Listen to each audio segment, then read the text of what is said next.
bagaimana soal pendidikan anak-anak kita. Bapak Ibu yang saya cintai, walau bagaimanapun juga pendidikan anak itu yang pertama dan utama adalah tanggung jawab kedua orang tuanya. Nabi menyatakan dalam hadisnya, saudara, kullu mauludin yuladu alal fitrah fa abawahu yuhawidani au yunassirani au yumajjisani. Jadi saudara, kata Nabi, setiap anak yang dilahirkan itu dalam keadaan suci. Dalam keadaan suci, saudara. Fa abawahu, maka kedua orang tuanya yang akan menentukan ke depan. Apakah kedua orang tuanya yuhawidani, anak-anaknya itu dijadikan Yahudi, au yunassirani, atau anak-anaknya itu dijadikan Nasrani, au yumajjisani, atau anak-anaknya itu dijadikan Majusi, para penyembah api, saudara, atau bagaimana? Jadi anak yang baru dilahirkan itu ibarat gelas yang kosong. Nah, tinggal kita ngisinya. Mau ngisi pakai kopi yang hitam, atau coklat, atau air putih, atau susu, itu tergantung kedua orang tuanya. Jadi saya mau garis bawahi dulu, sebelum kita bicara tanggung jawab pemerintah, kita bicara tanggung jawab orang tua dulu. Mau ini negara terbalik lagi. Yang tanggung jawab mendidik anak adalah orang tua. Itu satu yang saya mau sampaikan. Jadi orang tua itu penanggung jawab utama daripada pendidikan anak-anaknya. Terus yang kedua, Islam juga sudah mengajarkan kepada orang tua bagaimana cara untuk mendidik anak. Yang pertama, dari segi makanan, kasih yang halal. Pakaian, kasih yang halal.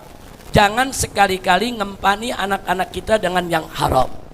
Karena begini Pak Bu ya, makanan haram itu merusak rohani sebagaimana makanan kotor merusak jasmani.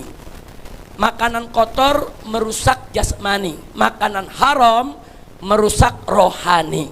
Walaupun si anak nggak tahu kalau itu haram, walaupun si anak belum ada dosa kalau makan yang haram, apalagi dia nggak tahu bapak ibunya yang ngempanin dia yang haram, tapi tetap akan ada efek terhadap perkembangan rohaninya. Saya kasih contoh, roti yang kotor dibuang ke tong sampah, udah banyak kuman, udah banyak bakteri, saudara. Diambil sama anak kecil, dimakan. Si anak kecil gak salah, anak kecil belum tahu etika, belum tahu hukum, belum tahu soal kebersihan. Tapi saya mau tanya, kira-kira si anak bakal keserang penyakit tidak? Bisa keserang, bisa diare, bisa disentri, saudara.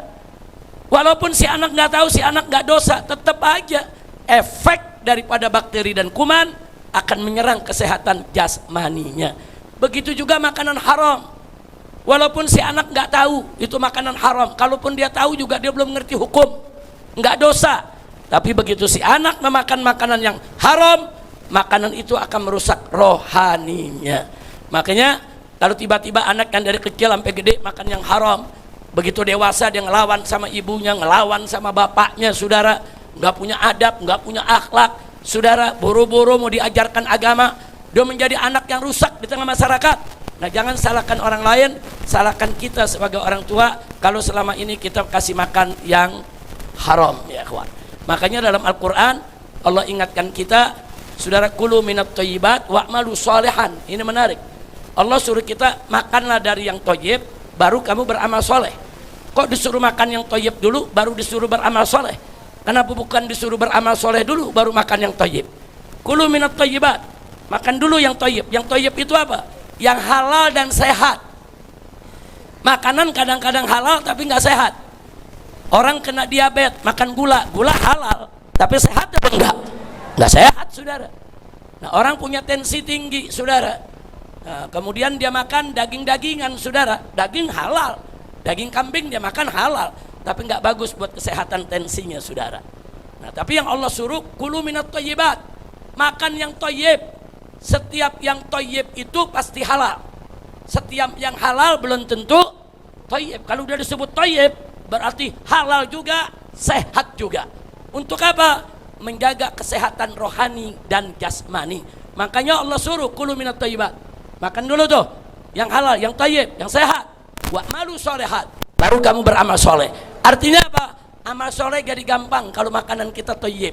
Makanannya halal, makanannya sehat, nanti sholatnya gampang, ngajinya gampang, berjuangnya gampang, makan yang halal. Nah ini juga berlaku buat anak-anak kita. Itu pertama Ibu, bagaimana soal tanggung jawab kita. Jadi pertama saya ingatkan tadi, pendidikan anak adalah tanggung jawab orang tua. Kedua, kasih makan, kasih pakaian yang halal.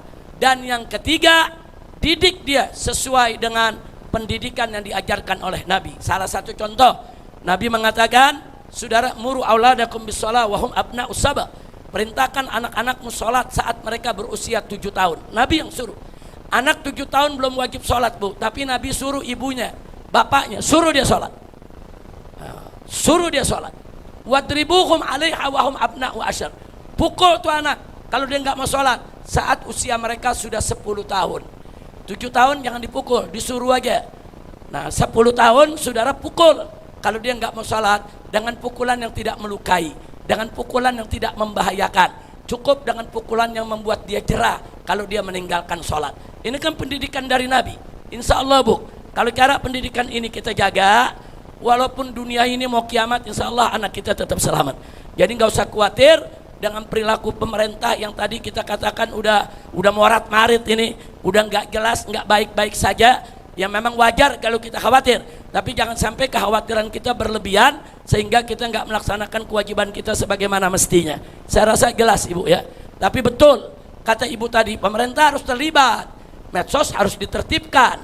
Nah, jangan sampai orang buka HP begitu gampang untuk mendapatkan gambar-gambar porno atau film-film kekerasan. Itu tanggung jawab pemerintah, wajib ditertibkan.